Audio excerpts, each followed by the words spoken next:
Students बात करते हैं ऑन्टो फंक्शन की। This function is also called as surjective function. तो ये इंजेक्टिव हो गया, वो सर्जेक्टिव हो गया, उस पर ध्यान देंगे, ठीक है।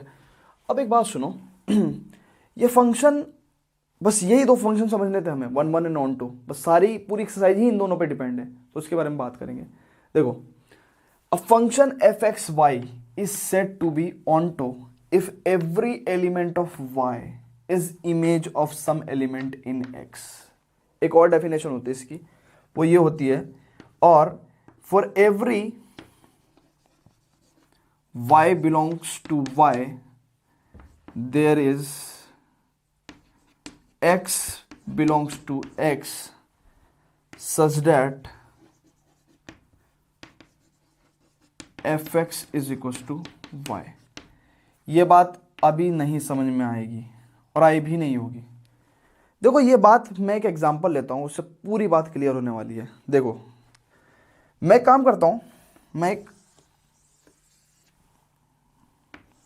दो ऐसे सेट लेता हूँ, ठीक है। ये सेट एक्स है, इसमें एलिमेंट 1 2 3 4 5, और ये वाई सेट ले लिया मैंने, इसमें मैंने ले लिया एलिमेंट 2 4 6 एंड 8, ठीक है। ये ले लिया एलिमेंट्स, और मैंने जो ये तो एक्स की वैल्यू हो गई, और ये किसकी वैल्यू हो गई, y equal to f x की, ठीक है। यही फंक्शन है।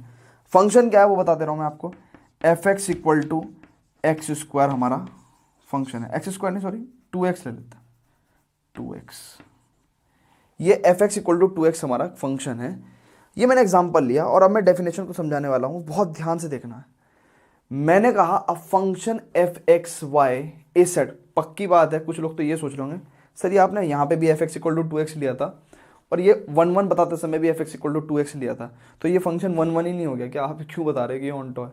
देखो मेरी बात सुनो, मैंने जब 1 1 बताया था तो मैंने आपको एक बात बताई थी, क्या कि 1 1 फंक्शन वो होते हैं if every element, when every element of domain, every element of domain has one and only one image in set codomain, ठीक है। कोडोमेन में जो है इसकी one and only one image होनी चाहिए, लेकिन एवरी एलिमेंट ऑफ डोमेन की।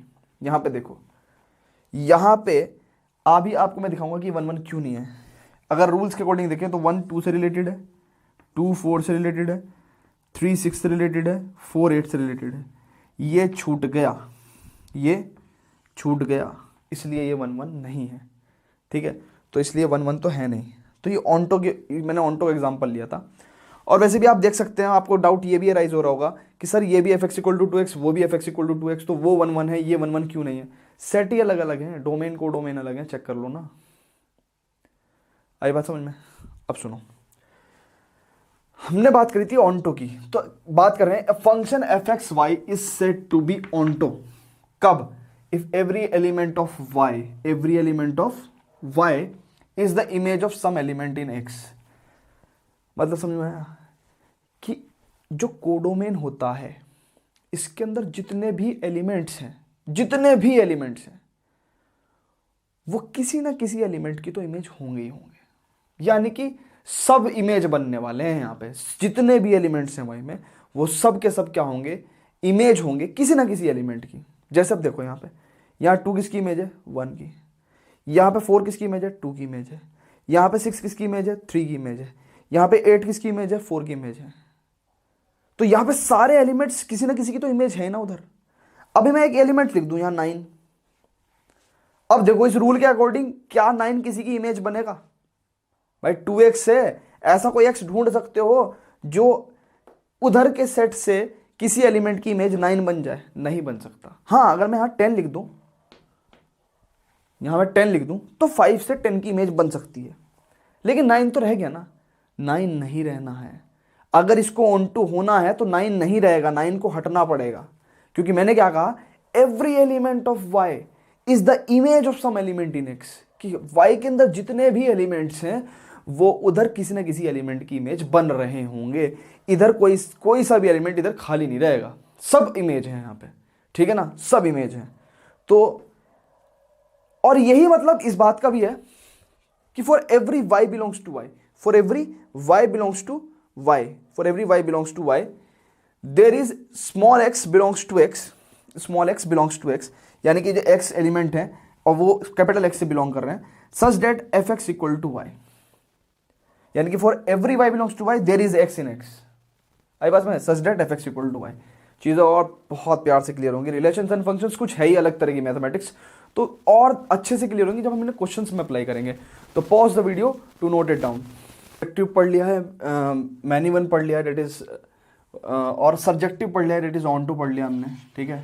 ऑन टू का मैं एक डायग्राम और बना दे रहा हूँ, and this is x y, right, and this was 1 2 3 4 5 and here what 2 4 6 8, ठीक है, and the function was f x equals to 2x, this is onto function, ठीक है, क्योंकि every element has every element of y is the image of some element in,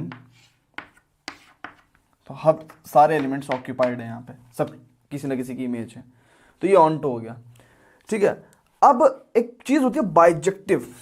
bijective is not a different function actually, it is what, it is the concept कि अगर कोई function injective plus surjective है, injective plus surjective है, यानी कि injective भी है वो और सर्जेक्टिव भी है, तो बाइजेक्टिव कहलाता है, ठीक है। या फिर हम अदर भाषा में ये भी कह सकते हैं 1 1 ऑन टू, अगर कोई फंक्शन है 1 1 एंड ऑन टू है, ठीक है, क्योंकि ये क्या है, ऑन टू और सर्जेक्टिव फंक्शन, सर्जेक्टिव फंक्शन, ठीक है। तो 1 1 एंड ऑन टू अगर कोई फंक्शन है तो वो बाइजेक्टिव कहलाता है। तो हम एक्सरसाइज में वो ये भी कह सकता है कि prove that it is 1 1 and onto, और ये भी कह सकता है कि prove that it is bijective, ठीक है। अब सुनो, क्या एक ऑन टू फंक्शन की मैं एक बात कह रहा था, कहना भूल गया आपसे, कि अगर किसी फंक्शन की रेंज, अगर किसी फंक्शन की रेंज कोडोमेन के इक्वल हो जाए, फंक्शन की रेंज किसके इक्वल हो जाए, कोडोमेन के इक्वल हो जाए, तो वो फंक्शन ऑन टू हो जाता है। आप महसूस भी कर सकते हो इस बात को कि ये जो कोडोमेन है वही रेंज हो गई, क्योंकि रेंज क्या है, सेट ऑफ इमेजेस, ठीक है, और कोडोमेन क्या है, द कंप्लीट सेट वाई, ठीक। तो रेंज अगर कोडोमेन के इक्वल होती है तो ऑन टू हो जाता है। अब एक